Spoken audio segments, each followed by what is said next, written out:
Hello, this is Shadow of the Moon, and today I'm going to be doing an updated deck profile of my Shinobird deck for November 2021. This deck did get some support in the release of Dawn of Majesty, a new spirit monster, so I was able to add that to the deck.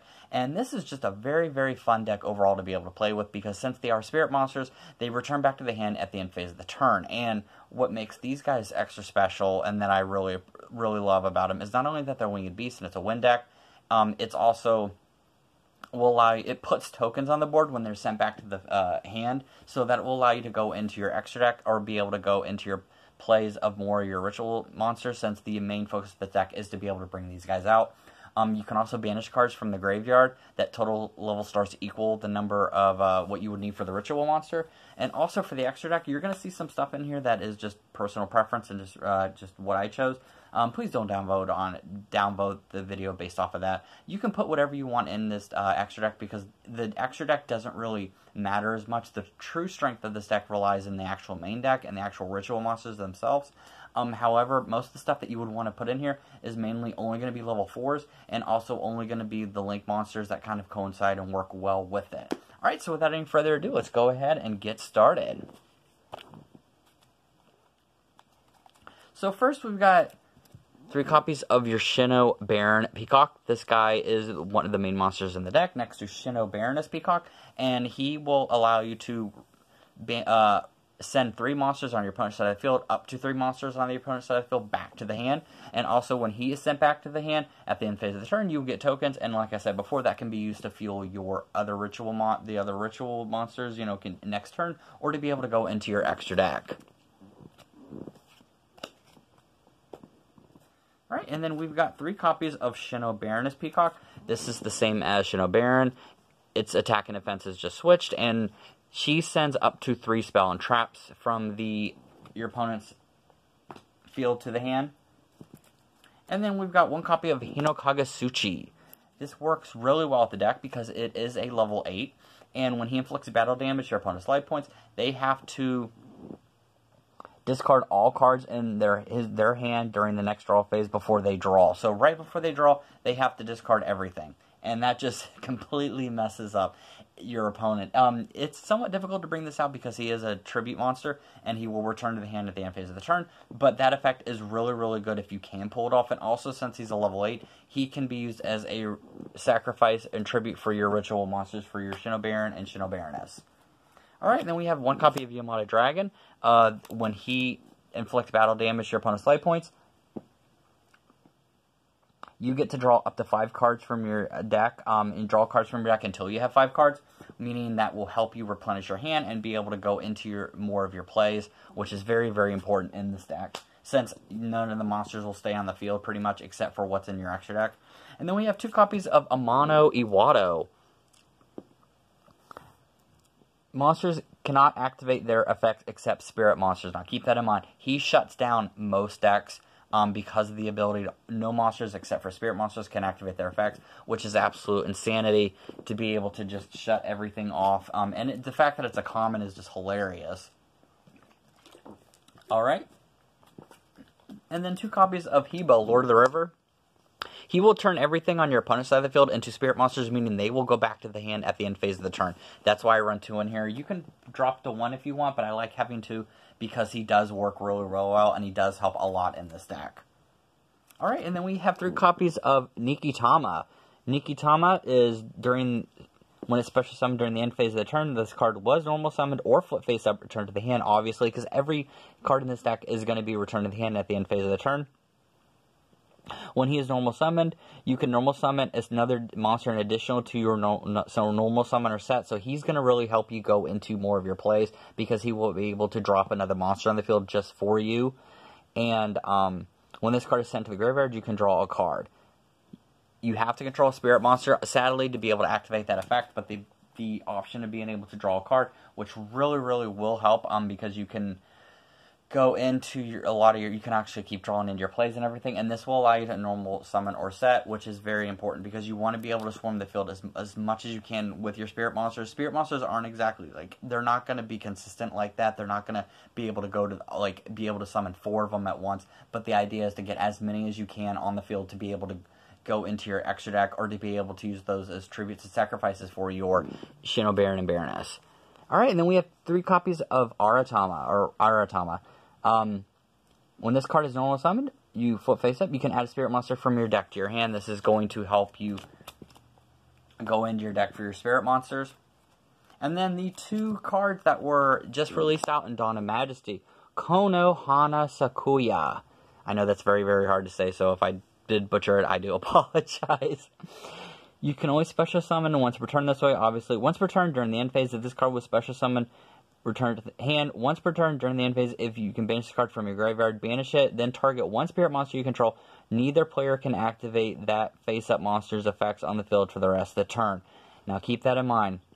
Neither player can activate that face-up monster's effects on the field to the end of the turn. So the idea is to be able to negate what they have, and they cannot activate the effects. Just kind of like Iwana Yamato. This is a very, very good card in this deck. I'm glad that we actually did get more support. I just kind of wish that we had an extra deck that had Spirit Monsters in there and everything that you could actually use, but this is the best that you got. This is a great, great card in here because of the ability, since you can special summon her also if you have a Spirit Monster, and it's just, she's very, very good in the deck. Alright, so now we are running 3 of each of the Kaijus. You can add a 4th one if you want. The Kaijus, this is really what's going to help you with your plays, because this is going to help get rid of your run over your opponent's Dragoon. This is just like a super poly. This is going to run over the Nibiru, and it's really going to be able to help you. Also, because you want to be able to make sure that they don't get to keep their monsters on the field. And since you're relying on your Spirit Monsters, you want them to stay on the field. And you want to be able to get field control as quick as possible. Alright, and then you can have Manju of the 10,000 Hands if you want. I'm going to be just running Sonic Bird. Once again, that's just personal preference. This will allow you to add a ritual spell from your deck to your hand to be able to go into your plays. Alright, so that's going to be it for the monsters, guys. Let's move on to the spells and traps. So first off, obviously, Shinobird's Calling.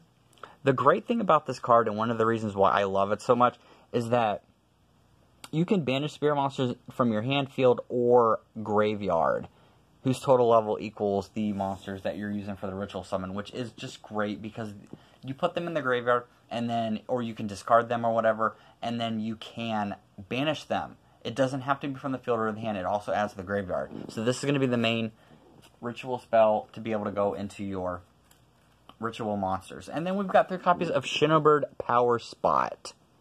Another very, very good card. Continuous. All Spirit Monsters will gain 500 attack and defense, which is a great boost for it. If a face-up one monster you control returns to the hand, except during damage step, you can add a Spirit Monster or ritual spell card from your deck to your hand, which will really help you in your plays and to be able to add them to your hand. Because the main focus of the deck is to get them in your hand and get them on the field as quickly as possible, and just make sure that your opponent cannot do anything at all. Okay, and then we've got 3 copies of Pre-Preparation of Rites. This is going to add a ritual spell from your deck to your hand and add a ritual monster from your deck to your hand. Alright, and then 3 copies of, finally, because I know the last time I had this, I had to proxy the 2 of them. Interrupted Kaiju Slumber. This is going to put your Kaiju monsters from your deck onto the field, which is what you want. This is what's going to help you out. So the idea is you can give your opponent a Gamma Cell, and you can take one of the other 2 monsters, or you can give them one of the other 2 monsters. You can take the one Fiery Kaiju that is 2,800 attack, and that's how you're going to be able to run over to your opponent. And then you've got 2 Urgent Ritual Arts. This is going to be the last thing in the deck, 2 of the trap cards. If you control no ritual monsters, you can banish a ritual spell from your hand or graveyard. This card's effect becomes that card's effect that ritual summons a monster when it is activated. So this is going to help you get into your Shinobird's Calling. If you do not have it and you've used it already, this is going to act as a Shinobird's Calling. Alright, so that's going to be it for the main deck, guys. Let's move on to the extra deck. So like I said before, this is just personal preference. You can put whatever you want in here. You can put your IP Masquerade, you can put your Fibrax, you can put whatever you want in there. Just for budget-wise and this personal preference, this is what I'm going to have in mind.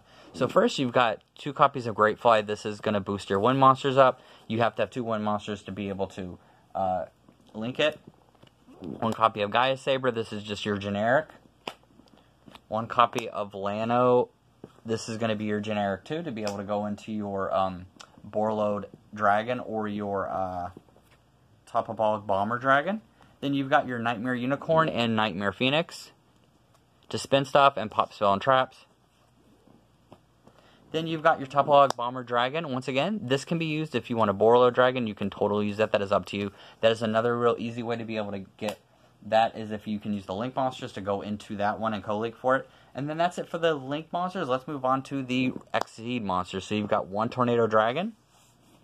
You've got 1 Lightning Chidori.